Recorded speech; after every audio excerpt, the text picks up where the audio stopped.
Calling all units, calling all units. Donut shop has a fresh dozen. Go ahead and take a 1040. Yeah, it is. And like for us, we go to work and you throw on the vest and you put your uniform on and you're supposed to be the helper, right? You're supposed to show up to Yeah. all these calls and everything and have all the answers. You're supposed to be respectful because you're representing the city of Daly City, for example, right? Hmm. Um, and and then your peers that are looking up to you, they're like, "Hey, I want to be like this sergeant or this person." But like, what if you're having a traumatic experience or a reaction to a type of call for service? Like, you can't be like, "Ooh, I need 5 minutes, guys." Like, this is triggering something from my childhood. No, nobody says that shit, right? Like, nobody Yeah. ever says that. So you kind of just like suppress it and you put on a mask and you say, "Hey, I'm gonna get through this call. Nope, I'm good. I'm fine." How many times have you heard that? "Hey, are you good?" "I'm good." Yeah. I guarantee you half those times people are actually not good, but they're just gonna say it um, because they don't want to bring up the issue. They don't want to get pulled into an office to talk.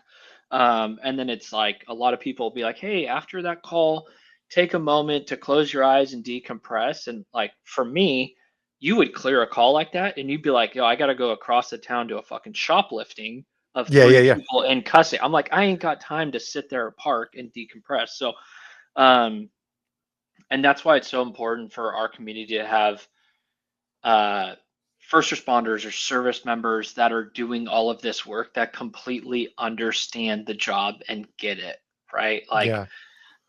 so. Yeah, you say that, and I notice with what you're saying, some of the things that I've been doing, because I've only been back on the road for a year. I was in an office doing the public information stuff, so I've been back on the road for a year, and we don't see our supervisors, like ours aren't out showing up. Like we're the senior guys, like 20 Mhm. years to 26 years. Like we don't need supervisors on the road and all that kind of stuff, but it's important because we do still have some of these probies that are coming through that are in there to learn from us, that when I start to see them, they're all right, dude, you were getting hammered today, like with calls, you've got a bunch of reports, like that weighs on people, especially early in your career when it's harder for you to multitask, or you know that you can't let these reports stack up, because then you're going to start to forget stuff, all that kind of stuff.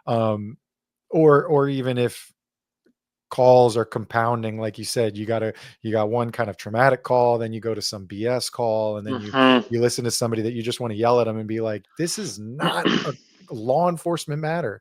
That I try to make sure, not that I'm perfect, but to single them out and, hey, come here, like, dude, I got your calls for the next like half hour or hour, like go get a coffee, Mhm. go sit at the station, go into the gym if you want to, like just go sit in your car for a little while. And Mhm. they've listened to me and like, oh, all right. And I was even asking, or I even saw one of my buddies that I work with almost every day, and I could tell he was frustrated, and just dragging down.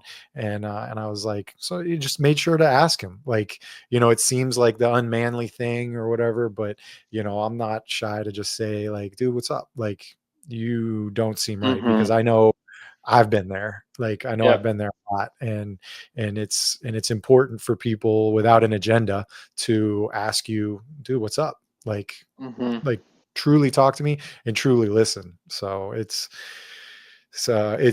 important for all of us in these careers, law enforcement, fire, first respond, nursing, Yeah. veterans, like all Yeah. that Yeah. stuff, to because the nurses see some shit too. So to ask each other. Yeah, and I think that's super important. And you mentioned ER nurses. That's why we fund therapy and connect ER nurses to our therapists as well. We consider them first responders. Um, and with the buddy checks, I'll just add something that I've seen and heard a lot of is that's great that you do that, and I do the same thing. And if you're listening to this, just try to imagine like you have a buddy who you recognize that's not the same. Be Hmm. very intentional on the time that you ask him or her. Be like, "Hey, are you doing okay? Are you doing good? Like, is there something you want to talk about?" Because if you ask as you're walking to your patrol cars, going to a separate call for service, like there's not that much time, and it's so easy just to say, "Yep, I'm good, get in your car and deuces." And you may only have one chance to get like a genuine response.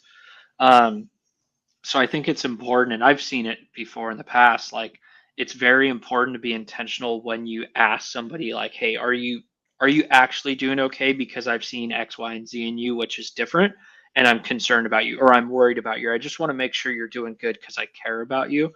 Um, so, and ensuring that it's not just in passing in the department, because how many times do we do it where we walk by each other and you're like, "Yo, what's up, Justin? Hey, how you doing, Greg? "Oh, I'm good. All right, cool. I'm good too." And you're out. And then, Right. Right. you Because like know, what you're saying is like, and I think it goes with anybody, but I can use it for my career or this career, is mhm, that you can easily mask it or hide it with yeah. got to go on to the next call. Yeah. Got to Mhm, keep on trucking. Like I'm just going mhm, to keep pushing it down and I'm going to hide it inside and go on to the next call. Like the people need us.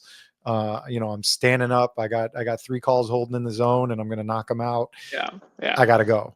yeah. So yeah, it's that coffee break, it's that lunch break. When you can go Mhm, sit with somebody, or the city quiets down and you can actually pull up under a tree and mhm, truly talk, talk shit and like get yeah, down to it. yeah, So, yeah. um, hey, what's up, guys? If you like that clip, go over and check out the full episode at Donut Shop Podcasts. Link is down below in the description.